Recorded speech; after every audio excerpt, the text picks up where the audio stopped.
Sony's financials and their PlayStation Plus subscriptions and how they have actually fallen off. They've been losing subscribers, but I actually have a different take than I think a lot of people on this. I think most people are looking at this as a bad thing for Sony.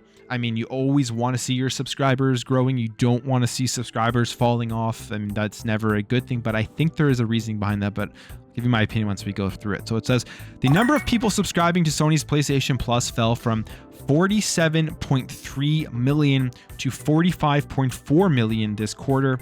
And the company has announced this in their latest earnings release. And the subscription service's third quarterly decline in a row. So PlayStation Plus, third quarter in a row that they've seen a decline with this service.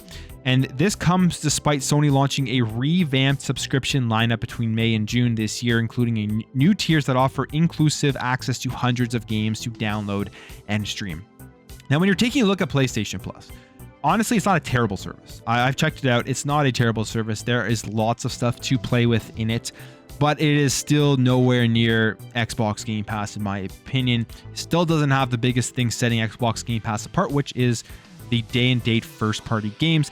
And from what we understand, Sony has no intention in the near future to be doing that. But there are still lots of people signing up to PlayStation Plus. Now, it says here, the subscribers numbers were down, but revenue from network service. This is where things get interesting.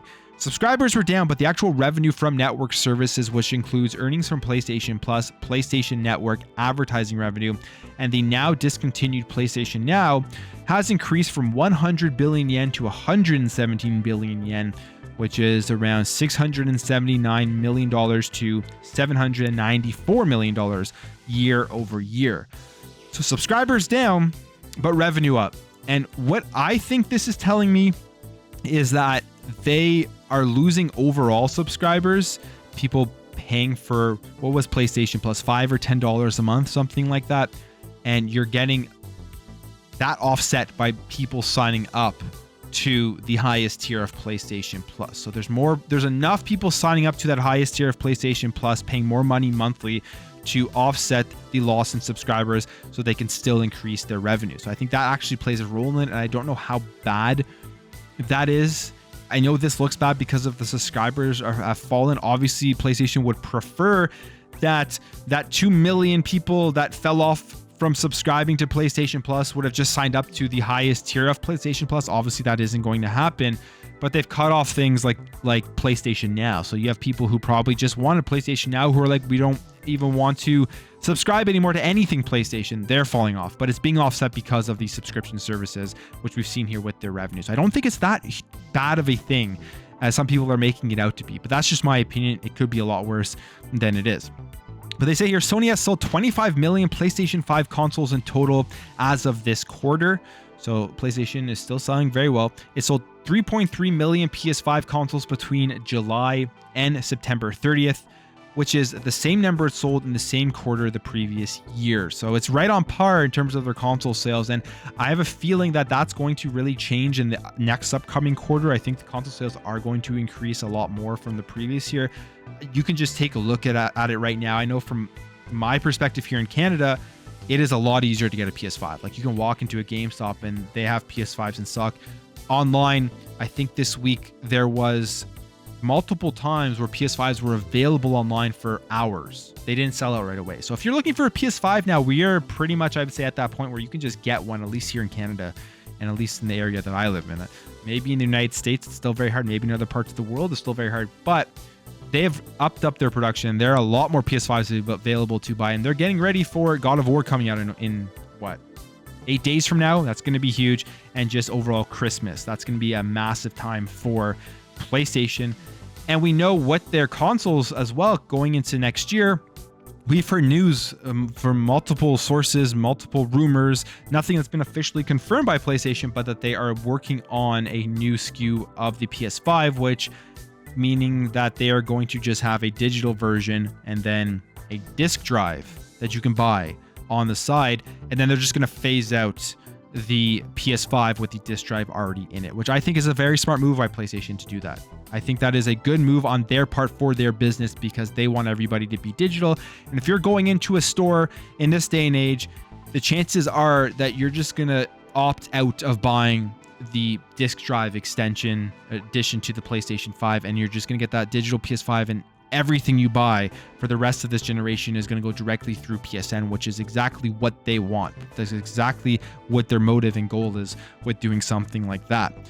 So it says here that in terms of physical copies of games, this is also interesting, which kind of contradicts the whole digital thing, but PlayStation still makes a lot of money via digital.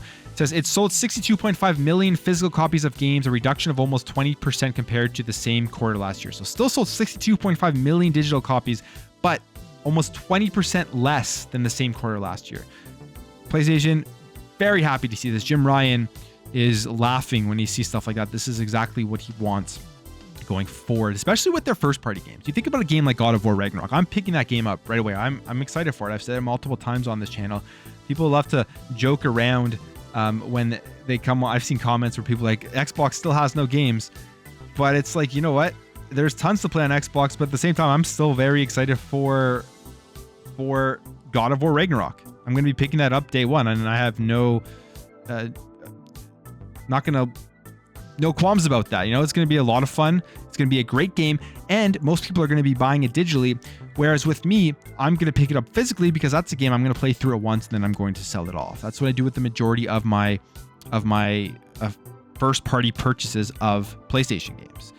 But for PlayStation, 20% less people are going to be doing stuff like that, which means they're just going to be making more revenue overall. Now, they've had supply constraints, but the supply constraints are back to normal, I would say. Like I said, I've seen tons of PS5s come around here, and they're much, much easier to get. But when we look at revenues from the company's game segment, it was up 645.4 to 720.7 billion yen. So there is around it went from 4.4 billion to 4.9 billion year over year. So they are doing well within the game segment. It is increasing, but the operating income fell from 82.7 billion yen to 42.1 billion yen. That is a massive decrease. That is a decline of almost 50%. They're saying it's because of the acquisition of Bungie, which does make sense. But that also, I think, tells me, do they want to see stuff like that going forward even more? Can they afford that going forward even more with PlayStation? I don't know. Maybe this means that Bungie was their biggest acquisition that we are going to see. A lot of people are saying that they're going to be purchasing Square Enix, and when you take a look at what Square Enix is doing with putting all of their games onto PlayStation with timed exclusivity, it kind of makes sense that they would go out and purchase Square Enix. And we've seen all the weird stuff that Square Enix has come out with over the last couple of days with their being disappointed with their current business. They were previously disappointed with their Western studios. Now it seems like they're disappointed with their Japanese studios. You can't win with Square Enix, but I don't even know if PlayStation would want to go ahead and purchase them if they're going to continue to see a decline in their operating income. People aren't going to be happy with that. Investors aren't going to be happy with that. So we'll see what that happens, because Bungie was a major acquisition for them. And it says here, performance of Sony's two major pillars, games and image sensors, was bad and masked by the weak yen.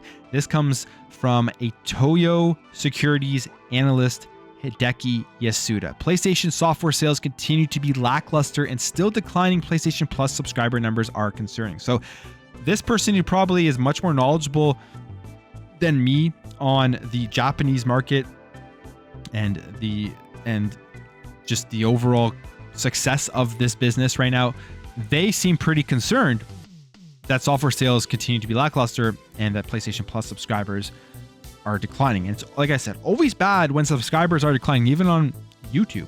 On the YouTube channel, we see subscribers declining. It's not something you want to see, but like I said, I mean, I feel like a lot of people just probably went to the $17.99 tier for PlayStation Plus, which will offset the amount of money they will lose if people just unsubscribe because the revenues are still up. But PlayStation overall, from this report, you could look at it negatively, I would say, based off of the subscribers falling.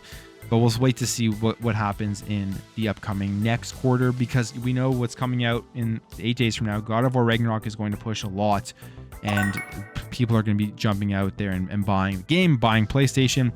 Potentially, if they're buying a PS5 just to get into playing God of War Ragnarok, this will also mean they're going to check out stuff like PlayStation Plus and potentially sign up and stay subscribed. So we'll see what happens. But it's been a weaker, I would say, quarterly report here for PlayStation. And Xbox's was last week, I believe, and it wasn't the strongest either. But I think it looked better than this because we saw with their increase in like the PC Game Pass subscribers, and we got that more information about Game Pass, how much profit it makes. So there you have it. Here's PlayStation's financials, and we'll see how they do in the next quarter.